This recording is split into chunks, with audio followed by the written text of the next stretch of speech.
gigising, trabaho, matutulog at gigising. Trabaho, matutulog kung ito ay iisipin. Paulit-ulit lang, para bang wala ng kulay. Palaging ganito, ano ang punto ng iyong buhay? Sa sweldo, babayad, sa sweldo, babayad.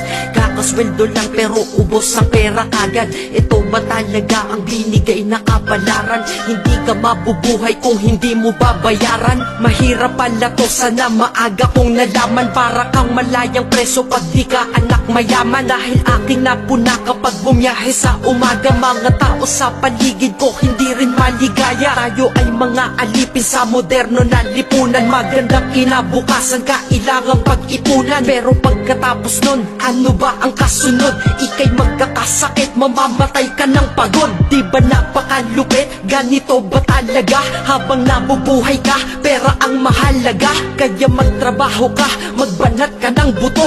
Yan ang salitang maririnig mo sa buong mundo.